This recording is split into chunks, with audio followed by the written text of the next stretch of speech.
Hello friends, જય શ્રી કૃષ્ણ, જય સ્વામિનારાયણ, જય યોગેશ્વર, જય જિનેન્દ્ર અને જય મહાદેવ. કેમ છો બધા? મારી ચેનલ HNS ફૂડ સ્ટેશનમાં તમારું સ્વાગત છે. આજે આપણે શિયાળાની ઠંડીમાં ખાવાની ખૂબ જ મજા પડે તેવો એકદમ ગરમા ગરમ મકાઈનો ખાટો લોટ બનાવીશું.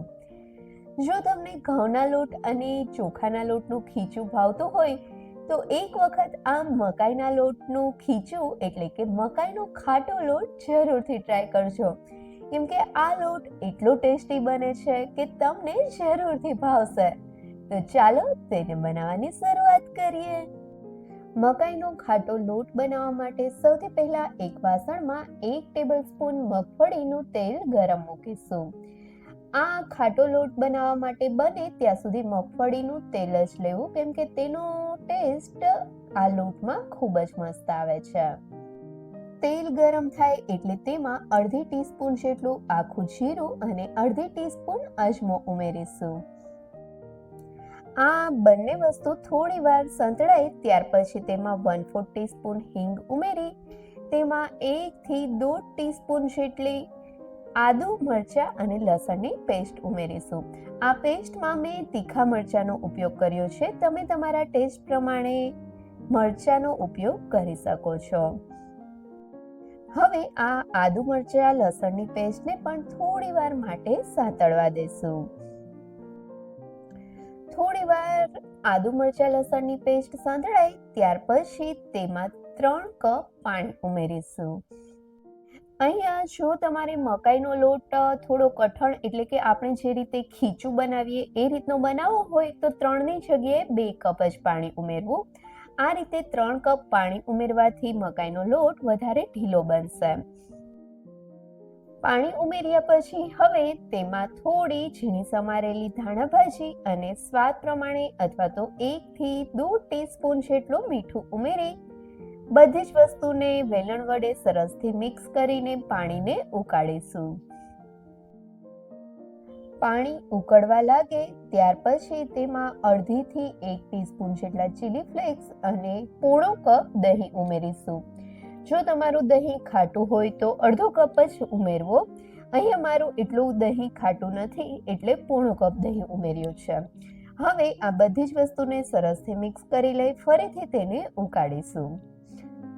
આ મકાઈના લોટમાં દહીં ઉમેરવાથી મકાઈના લોટમાં મસ્ત ખટાશ આવે છે અને મકાઈનો લોટ એકદમ ટેસ્ટી બને છે. અહીંયા તમે દહીંની જગ્યાએ છાશનો ઉપયોગ પણ કરી શકો છો. બધી વસ્તુ ઉકળતી હોય ત્યારે તેમાં અડધી ટીસ્પૂન જેટલો હળદર પાવડર ઉમેરી બધી જ વસ્તુને સરસથી મિક્સ કરી લઈ તેને ઉકળવા દેશું. અને ત્યાર પછી તેમાં થોડો કરીને મકાઈનો લોટ ઉમેરી તેને વેલણ વડે મિક્સ કરતા જશું. અહીંયા એ વાતનું ખાસ ધ્યાન રાખવું કે લોટના ગાંઠા ના પડે. આ રીતે થોડો લોટ ઉમેરતા જઈ તેને મિક્સ કરતા જશું તો લોટના ગાંઠા નહીં પડે. અને એમ છતાં પણ જો લોટના ગાંઠા પડ્યા હોય તેવું લાગે તો આ મિક્સચરમાં થોડું બ્લેન્ડર ફેરવી દેવું, જેથી લોટના ગાંઠા જતા રહે. આ રીતે વેલણ વડે સતત હલાવતા લોટને પાણીમાં સરસથી મિક્સ કરી દેશું. લોટના ગાંઠા ના રહે ત્યાં સુધી આપણે તેને મિક્સ કરવાનો છે. હવે અહીંયા જોઈ શકાય છે કે બધી જ વસ્તુ સરસથી મિક્સ થઈ ગઈ છે. તો હવે આપણે લોટને પકાવીશું. તો તેના માટે પ્રેશર કુકરનું ઢાંકણ બંધ કરી દઈ ગેસની સ્લો ફ્લેમ ઉપર પ્રેશર કુકરમાં 1 વિસલ થાય ત્યાં સુધી આપણે લોટને પકાવીશું. અહીંયા એ વાતનું ખાસ ધ્યાન રાખવું કે ગેસની ફ્લેમ સ્લો હોવી જોઈએ. જો ગેસની ફ્લેમ વધારે હશે તો લોટ બળી જવાની શક્યતા રહેશે. પ્રેશર કુકરમાં 1 વિસલ થાય પછી ગેસની ફ્લેમ બંધ કરી દઈ કુકરમાંથી વરાળ નીકળવા દેશું.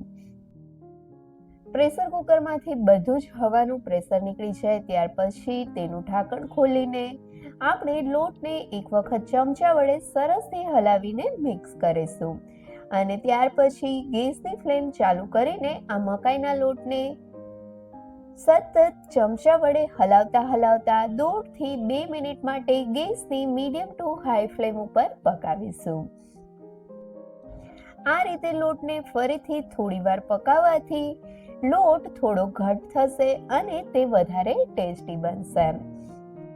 તો આપણો આ મકાઈનો લોટ બરાબર રીતે પાકે ત્યાં સુધીમાં જો હજી સુધી તમે મારી ચેનલને સબસ્ક્રાઇબ નથી કરી તો નીચે આપેલા સબસ્ક્રાઇબ બટન પર પ્રેસ કરો અને બાજુના બેલ આઇકન પર ક્લિક કરો, જેથી તમને મારા નવા વિડીયોનું નોટિફિકેશન મળતું રહે. 2 થી 2.5 મિનિટ જેવું લોટને પકાવ્યા પછી અહીંયા જોઈ શકાય છે કે લોટની કન્સિસ્ટન્સી પહેલા કરતા ઘટ થઈ ગઈ છે અને હજી લોટ ઠંડો થશે તેમ તે વધારે ઘટ થશે. તો હવે ગેસની ફ્લેમ બંધ કરી દઈશું અને આ ગરમા ગરમ મકાઈના લોટને સર્વિંગ પ્લેટમાં લઈ ઉપર થોડું મગફળીનું તેલ, થોડું ચીલી ફ્લેક્સ અથવા તો આચાર મસાલા અને ધાણા ભાજીથી ગાર્નિશ કરીને સર્વ કરીશું. તમને જો ઘઉંના લોટનું અને ચોખાના લોટનું ખીચું ખૂબ જ ભાવતું હોય તો આ મકાઈના લોટનું ખીચું અથવા તો ખાટો મકાઈનો લોટ ઘરે જરૂરથી ટ્રાય કરજો અને મને કમેન્ટ કરીને કહેજો કે તમને મારી આ રેસીપી કેવી લાગે. શિયાળામાં તો આ મકાઈનો લોટ ખાવાની ખૂબ જ મજા પડે છે. તો તમે પણ બનાવજો અને જો તમને રેસીપી ગમે તો વિડીયોને લાઈક કરજો અને તમારા ફ્રેન્ડ્સ સાથે શેર પણ કરજો. અને હા, મારી ચેનલને સબસ્ક્રાઇબ કરવાનું ભૂલતા નહીં. Thank you so much.